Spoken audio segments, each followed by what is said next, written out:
அப்படின்னு சொல்லும்போது சரி இதுதான் ஃபர்ஸ்ட் டைம் நினைக்கிறேன். அதுதான்மா ஃபர்ஸ்ட் டைம் பேசுகிறோம் அப்படின்னோடனே சரி அப்படின்னு சொல்லிட்டாங்க. எனக்கு எந்த வார்த்தை கேட்டவங்க எனக்கு பிடிச்ச ஒரு விஷயம் என்ன அப்படின்னாக்கா, அக்கா இந்த மாதிரி நான் ஜோம் பண்ணிட்டு சொல்லுவேன் எந்த வார்த்தை அப்படின்னு சொல்லிட்டு அப்படின்னு சொன்னேன். அதாவது சொல்லுவாங்க இல்லையா, மனிதனோ முகத்தை பார்க்கிறான், ஆண்டவரோ இருதயத்தை பார்க்கிறான். இதெல்லாம் நான் கூப்பிடுறது கிடையாது, அதுதான் உண்மை.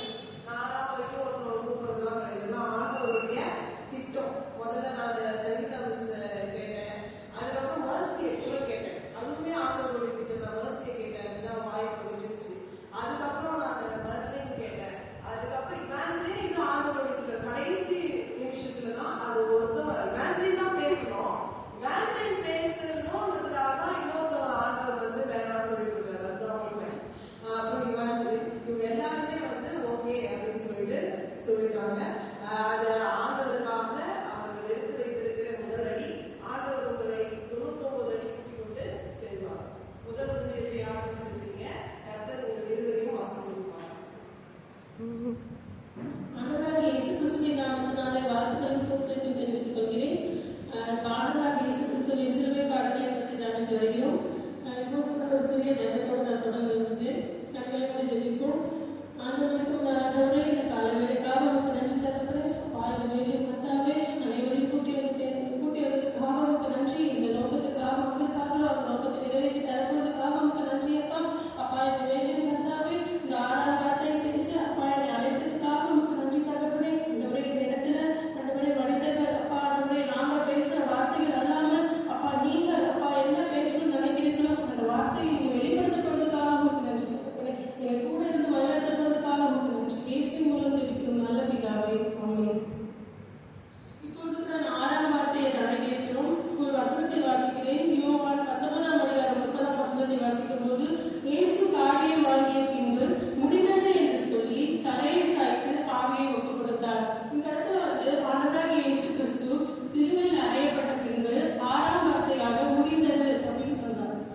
இப்போ நாம ஒரு இறக்கிற சூழ்நிலை, ஒரு கஷ்டப்பட்டு இறக்கிற சூழ்நிலை இருக்கும்போது நம்ம ஃபேமிலி கிட்ட சொல்லுவோம், அவ்வளவுதான் என்னையோட எல்லாமே முடிஞ்சிச்சு அப்படின்னு சொல்லி ஒரு கஷ்டத்தோட சொல்லுவோம்.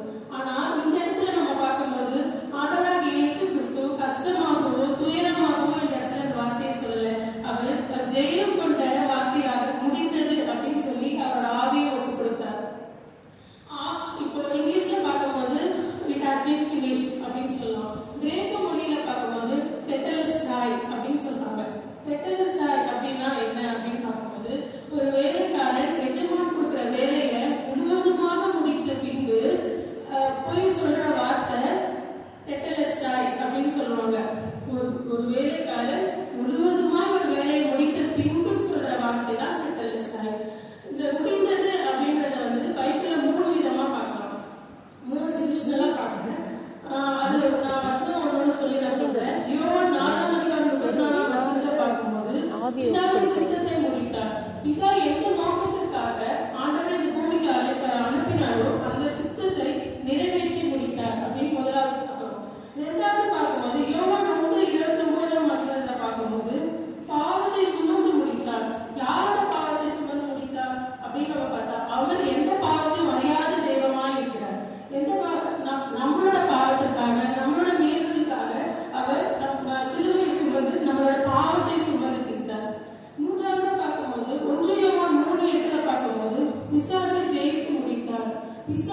பிசாசு கிட்ட இருந்து நம்மளை மீட்டெடுத்து பிதாவிட்ட நம்மளை சேர்த்ததாக இந்த இடத்துல பார்க்க முடியுது.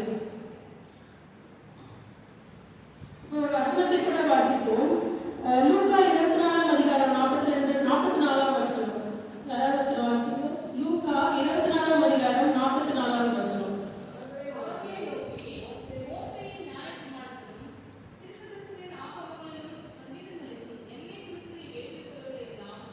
நிறைவேற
இது எல்லாமே நிறைவேறி முடிந்தது.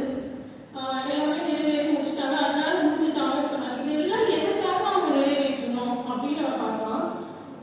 ஒரு வசனத்தை வாசிப்போம். ரோமர் 5ஆம் அதிகாரம் 18ஆம் வசனம். ரோமர் 5ஆம் அதிகாரம் 18ஆம் வசனம்.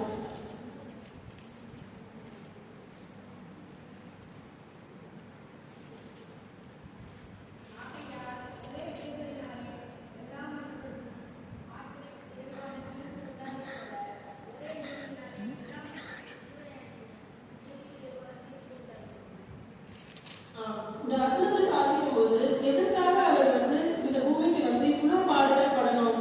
எல்லாரும் சொல்றாங்க நம்ம பாவத்துக்காக, நம்ம வீடுகளுக்காக, நம்ம பண்ண பாவத்துக்காக தான் ஆண்டவர் வந்து சிலுவையில் அறைந்தாங்க. நீங்க யோசிச்சு பார்த்துக்கலாம். 2025 வருஷத்துக்கு முன்பதாகவே ஆண்டவர் வந்து சிலுவையில் அறையப்பட்டார். நம்ம வந்து அதுக்கப்புறம் தான் பிறந்திருக்கோம் இந்த உலகத்துல. அதுக்கப்புறம் பிறந்து நம்ம எந்த பாவமே செய்யலையா? நமக்காக எப்படி நம்ம சொல்ல முடியும்? நான் நிறைய வாட்டி யோசிச்சிருக்கேன். நான் வந்து இப்பதான் பிறந்தேன். ஆண்டவர் இயேசு கிறிஸ்து 2025 வருஷத்துக்கு முன்பதாகவே சிலுவையில் அறையப்பட்டார். என் பாவத்துக்காக சொல்லும் போது நான் என்ன பாவம் செஞ்சேன்? எனக்காக அவங்க எப்படி மறிக்க முடியும் அப்படின்னு நான் யோசிக்கும் போது ஆண்டவர் வார்த்தை தான் இது. ஒரு உலக பிரகாரமா பார்த்தோம்னா சில பேர் சொல்லுவாங்க, பெற்றோர்கள் என்ன பாவம் பண்ணாங்களோ தெரியல, பெற்றவங்க அதனால இந்த பிள்ளைங்க இவ்வளவு கஷ்டப்படுது அப்படின்னு சொல்லிட்டு. ஆதாம் ஏவாள் வந்து அந்த ஏதேன் படத்துல ஆதாம் ஏவாளை விடும்போது அந்த பழத்தை சாப்பிடக்கூடாதுன்னு சொல்லும் போது அந்த பழத்தை ஆதாம் ஏவாள் சாப்பிட்டு அந்த பாவத்துக்குள்ள அவங்க போனதுக்கு அப்புறம் ஆண்டவரை விட்டு அவங்க விலகிட்டாங்க. ஆண்டவரை விட்டு விலகிறதுனால அந்த பாவம் பின்தொடர்ந்தே வந்தது. அந்த இடத்துல ஆண்டவர் வந்து கொடுத்துட்டாங்க.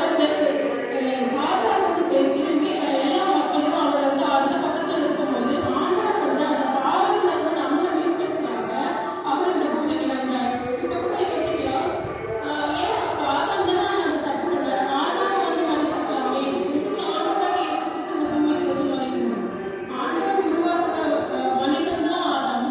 அவரே அவர் அழிச்சிட்டாருன்னா அதுக்கப்புறம் அந்த மக்களை வந்து மீட்டெடுக்க அவரால் முடியாது. அதனால ஆண்டவராக இயேசு கிறிஸ்துவே இந்த பூமிக்கு வந்து அவரை வந்து சிலுவையில் அறையப்பட்டு நம்ம பாவத்தை எல்லாம் அவர் தீர்க்கிறார்.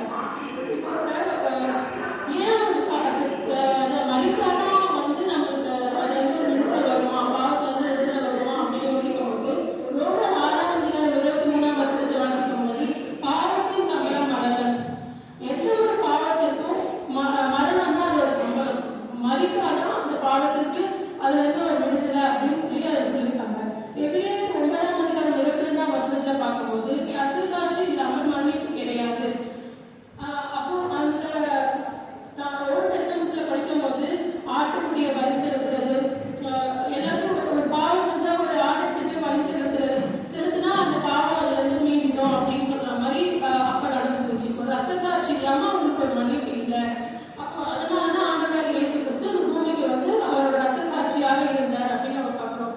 அப்போ ஆதாம் கிட்ட ஒரு எக்ஸாம்பிள் சொல்றேன். ஆதாம் கிட்ட வந்து ஒரு உடன்படிக்கை பண்ணியிருந்தார். அந்த உடன்படிக்கை 400 வருஷத்துக்கு பின்பு அதை நினைவு கொடுத்து ஒரு புதிய உடன்படிக்கை கொடுத்தார். அது என்னன்னு பார்க்கும்போது யாத்திராகமம் 12ஆம் அதிகாரம் 13ஆம் வசனத்தை வாசிக்கும் போது பார்க்கலாம். ஒரு ஆட்டுக்குட்டி, அந்த ஆட்டுக்குட்டிக்கு எந்த ஒரு நோயோ எதுவுமே இல்லாத ஒரு ஆட்டுக்குட்டியை எடுத்துட்டு வந்து பலி செலுத்தி ஒரு வீடு வெளியே ரத்தத்தை பூசணும் அப்படின்னு சொல்லி பூசியிருந்தா அந்த பாவத்துல இருந்து அவங்களுக்கு மன்னிப்பு இருக்கும். அதுக்காக பேர் வந்து பஸ்கா பண்டிகை அப்படின்னு சொல்லி ஆசிரிச்சாங்க. அது வந்து ஒரு குடும்பத்திற்கு ஒரு ஆட்டுக்குட்டியை பலி செலுத்தி அந்த பாவத்துல இருந்து அவங்க மீட்டு போயிட்டாங்க. அதே மாதிரி அவங்க தொடர்ந்து பண்ணிட்டே வந்தாங்க இஸ்ரவேல் மக்கள். அப்புறம் ஆண்டவராக இயேசு கிறிஸ்து அதை பார்த்து இன்னொரு புதிய உடன்படிக்கையை இஸ்ரவேல் மக்களுக்கு கொடுத்தார். அதை வந்து நம்ம பார்க்கும்போது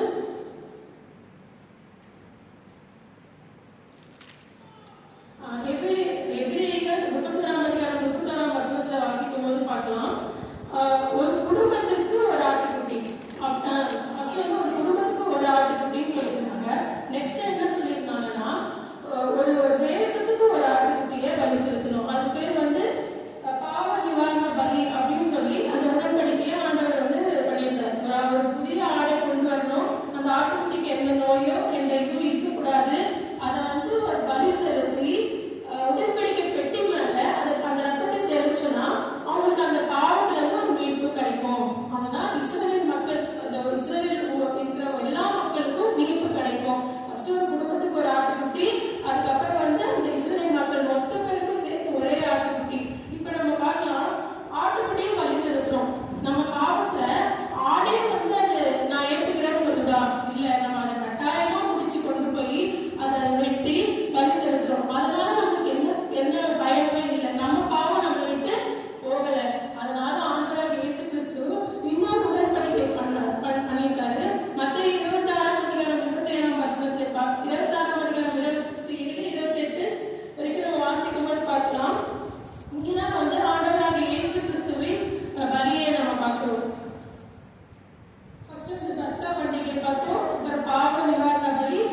28 வரைக்கும், 26 இருந்து 28 வரைக்கும்.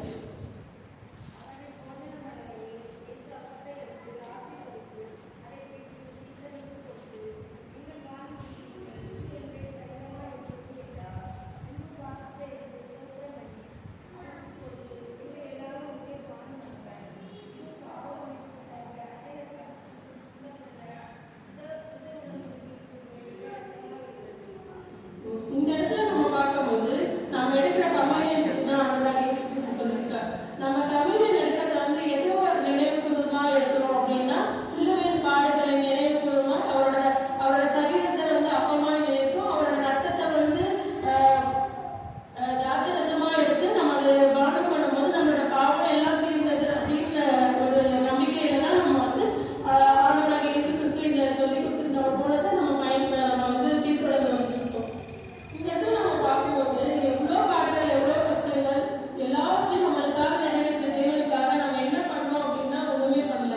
அவருக்காக என்ன பண்ணணும் அப்படின்னு நம்ம வந்து இதுக்கப்புறம் தான் சிந்தித்து பார்க்கணும். அவரை நம்ம தேட ஆரம்பிக்கணும். நம்ம சர்ச்சுக்கு வரணும் மட்டும் இல்லாம சண்டே மட்டும் சர்ச்சுக்கு வந்தா எல்லாமே கிடைச்சிருமானா கண்டிப்பா இல்லை. எவ்வளோ பாவங்கள் சர்ச்சுக்கு வெளியே போய் பண்ணிட்டு இருக்கோம். ஒரு சின்ன